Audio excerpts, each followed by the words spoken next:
Assalamualaikum dan selamat pagi. Salam sejahtera bersama saya Akmal Saleh. Ini ringkas TVS. 6 daripada 9 mangsa tragedi Feri Triso selamat disemadikan di tanah perkuburan Islam Kampung Hulu Sri Aman sekitar jam 5.30 petang pada Sabtu. Jenazah Allahyarham Siti Aisyah Abdullah 36 tahun bersama 5 anaknya sebelum itu diuruskan di Hospital Sri Aman.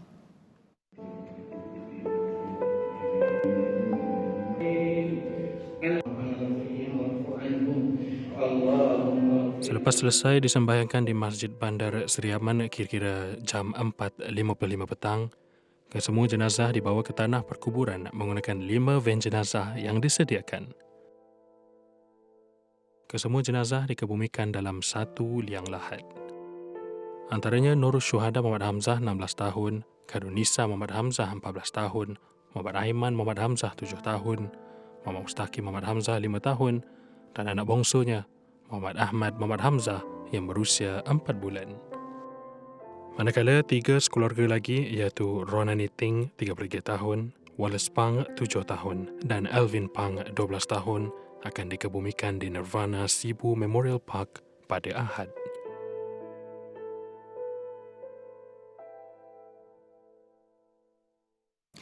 Semua ini adalah ujian daripada Allah, pinjaman di dunia. Itu jawab ringkas Muhammad Hamzah Razali, suami kepada Siti Aisyah Abdullah, 36 tahun, yang terkorban bersama 5 lagi anaknya dalam tragedi kenderaan jatuh sungai di pangkalan Feri Triso pada Jumaat. Meskipun terkejut dengan berita itu, namun Hamzah tetap reda dengan dugaan yang diterimanya. Menceritakan saat mengetahui berita sedih itu, dia hanya sempat mengucap kalimah istirja ketika dimaklumkan oleh ibu mentuanya sekitar jam 3.19 petang. Inna lillahi wa inna ilaihi rajiun. Setiap sesuatu datang dari Allah, kembali pada Allah.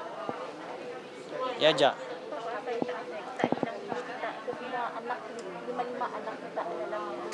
Ya, ceritanya macam tu. Kita minjam barang. Nah, bayar barang ya orang yang minta balik. Kita bagi si. Boleh si kita madah si boleh. Macam ni juga. Kita tu semua pinjaman daripada Allah nak. Anak bini ya pinjaman dari Allah.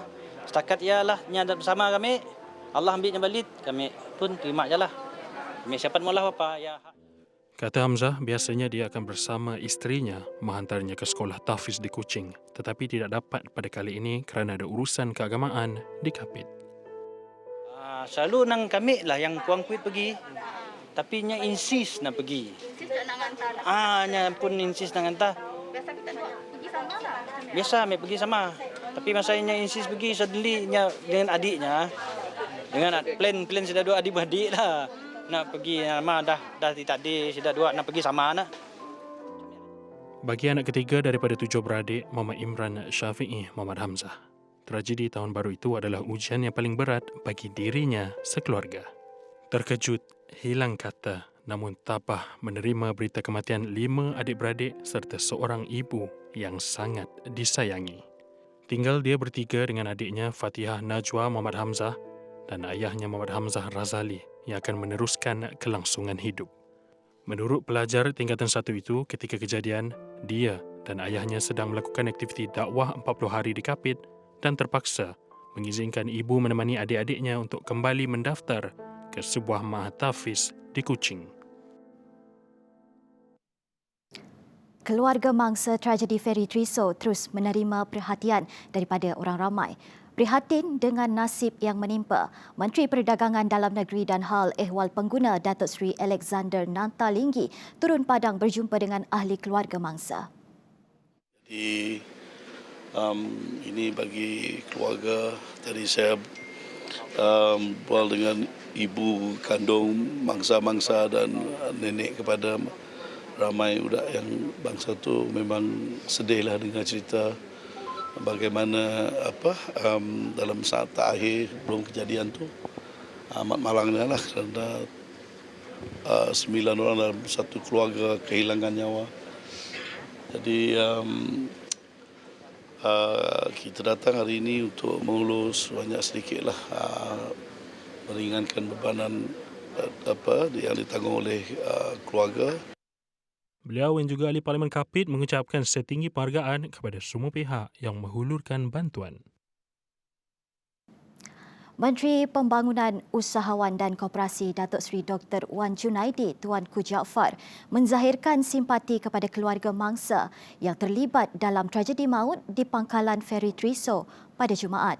Dalam satu kenyataan, Wan Junaidi yang juga bekas ahli Parlimen Batang Lupar turut bersimpati dengan apa yang berlaku.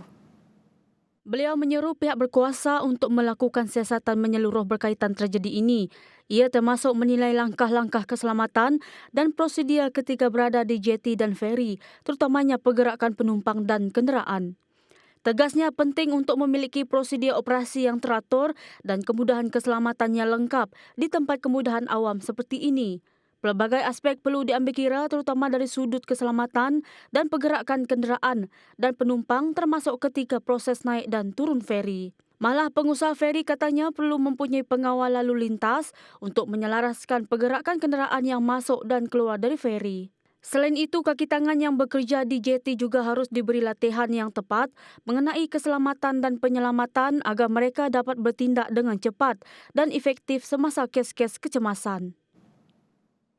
Semua laluan khas yang disediakan di jeti bagi kenderaan naik atau turun dari feri akan dilengkapi dengan palang penghadang yang kukuh pada bahagian tepinya.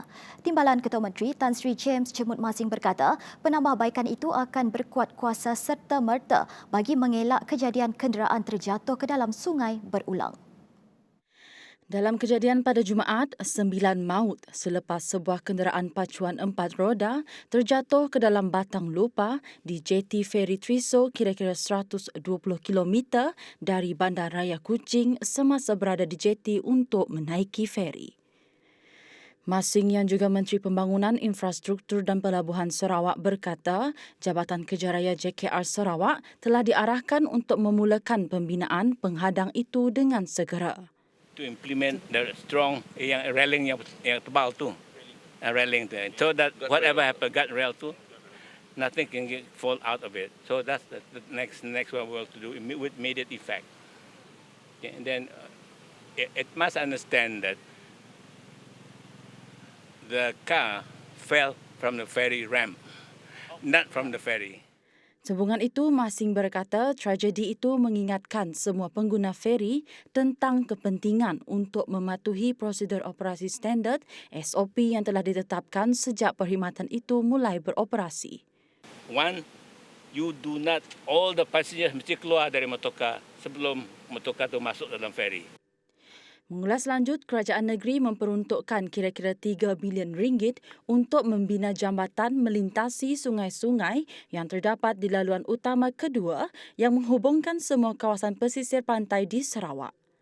Malah kerajaan negeri turut menyediakan dana penuh bagi membina jambatan apabila kerajaan terdahulu di bawah Pakatan Harapan membatalkan semua projek pembinaan jambatan itu termasuk projek jambatan Batang Lupa melibatkan kos 848 juta ringgit bagi menggantikan perkhidmatan feri Triso.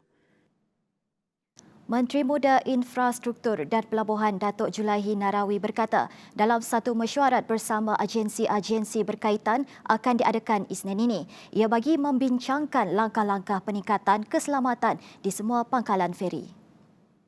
Mesyuarat itu akan melibatkan Jabatan Kerja Raya JKR Sarawak, Lembaga Sungai-Sungai Sarawak LSS serta operator perkhidmatan feri di seluruh negeri. Pada masa ini, terdapat 12 pangkalan feri di seluruh Sarawak dengan 7 daripadanya beroperasi di laluan Jalan Persisir Sarawak, manakala selebihnya di kawasan lain. Kerajaan Sarawak juga sedang melengkapkan kawasan yang masih bergantung dengan perkhidmatan feri melalui pembinaan jambatan yang dijangka dapat disiapkan sepenuhnya, termasuk Jambatan Batang Lupar pada 2025. Baiklah, laporan itu tadi mengakhiri ringkas TVS untuk jam ini. Teruskan kesetiaan anda bersama kami. Dengan itu, salam hormat dan jumpa lagi.